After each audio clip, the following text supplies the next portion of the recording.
నమస్తే అవధాని. మనం మొన్న నాయకుల వ్యవహార శైలి ప్రభావం ప్రజల మీద ఎలా ఉంటుంది దీని గురించి చాలా మాట్లాడుకున్నాం. నాయకులు ఎలా ఉండాలో కూడా చెప్పుకున్నాం. కొన్ని సందర్భాల్లో కొన్ని పొజిషన్స్కి ఒక్కొక్క నాయకుడు వచ్చినప్పుడు దాని ఇంపాక్ట్ చాలా ఎక్కువ ఉంటుంది, ఫర్ గుడ్ ఆర్ బ్యాడ్.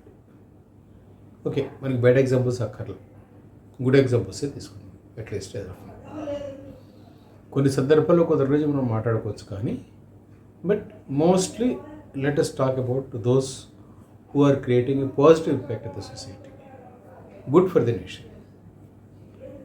మనం 3 రోజుల క్రితం 4 రోజుల క్రితం సువేందు అధికారి, వెస్ట్ బెంగాల్ చీఫ్ మినిస్టర్, అతని గురించి మాట్లాడుతున్నాం. అతను ఈ ప్రక్రియ అంతా మొదలెట్టగానే ఇది delete, detect and deport, detect, delete and deport అనే పాలసీ అతను ఇంప్లిమెంటేషన్లోకి తీసుకొచ్చాడు. అది కేవలం రాజకీయ ప్రకటనలకే పరిమితం కాదు, it's being implemented practically. So the concerned authorities, whoever it is, వాళ్ళు ఎవరికైతే ఆ రెస్పాన్సిబిలిటీ అప్పగించారో వాళ్ళంతా ఫీల్డ్లోకి వచ్చి those without any identity, those who migrated illegally, Bangladesh నుంచి ఏదో సాకుతో దొంగతనంగా ఇటో చేసి వలస వచ్చేసి వెస్ట్ బెంగాల్లో వివిధ ప్రాంతాల్లో సెటిల్ అయిన వాళ్ళందరి మీద దృష్టి పెట్టారు. ముఖ్యంగా ఫోకస్ అంతా మాల్డా అండ్ 24 పరగణ డిస్ట్రిక్ట్స్ మీద ఉంది. ఇక్కడ బయట నుంచి వచ్చిన వాళ్ళు ముఖ్యంగా బంగ్లాదేశ్ నుంచి అక్రమంగా వచ్చి సెటిల్ అయిన వాళ్ళు ఎక్కువ ఉన్నారు అనేది ఒక ఖచ్చితమైన అభిప్రాయం అంతేకాదు, ఇట్స్ బీయింగ్ ప్రూవ్డ్. ఎందుకంటే మీకు వాళ్ళు అక్కడ కనబడతారు. సువేందు అధికారి చేసిన అనౌన్స్మెంట్ ఏమిటంటే వాళ్ళని వచ్చినట్టు బయటకు పంపేస్తాం ఒకటి. And deportation centres, detention centres, not detention centres పెట్టారు. ఎవరైనా ఇలా కనపడితే తీసుకుని దాంట్లో వేస్తున్నారు. అది సెక్యూరిటీగా అంతా సీసీటీవీ, పోలీస్ పర్సనల్ ఇదంతా పెట్టి వెయిట్ చేశారు. ఇవాళ మంగళవారం, ఇవాళ పొద్దుటి నుంచి మాల్డాకు సంబంధించిన ఒక ఏరియాలో, సరిహద్దు ప్రాంతంలో వందల సంఖ్యలో బంగ్లాదేశీలు పొద్దు నుంచి అక్కడికి వస్తున్నారు. They are coming voluntarily.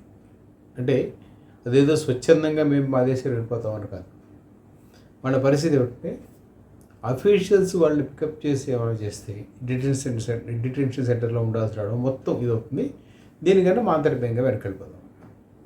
ఇలా వచ్చిన వాళ్ళు చాలామంది 5-6 ఏళ్ల క్రితం, 7 ఏళ్ల క్రితం వచ్చిన వాళ్ళు. అట్లీస్ట్ ఇవాళ ఇండియా టుడే రిపోర్ట్, ఇవాళ రాత్రి India today at least in it's news channel what it said is 7-8 కోసం వచ్చారు. 7-8 ఏళ్ల కోసం వచ్చిన వాళ్ళు, 7-8 ఏళ్ల క్రితం వచ్చిన వాళ్ళు ఉన్నారు. అంతేకాదు కొంతమంది అనారోగ్య కారణాలుగా వచ్చారు, మరికొంతమంది ఇక్కడ సెటిల్ అవుదామని వచ్చారు. ఒక ఫ్యామిలీ గురించి వాళ్ళు రిఫర్ చేస్తే వాళ్ళు ఏం చెప్తారంటే, ఒక ఆమె అక్కడి నుంచి వచ్చింది, ఇక్కడ స్థానికంగా ఉండే వెస్ట్ బెంగాల్లో అతన్ని పెళ్లి చేసుకుంది, 2 పిల్లలు కలిపి.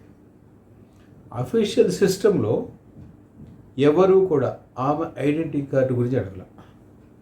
భర్త ఐడెంటిటీ కార్డు తీసుకుని దాని మీద ఈమె అడ్మిట్ చేసుకున్నారు.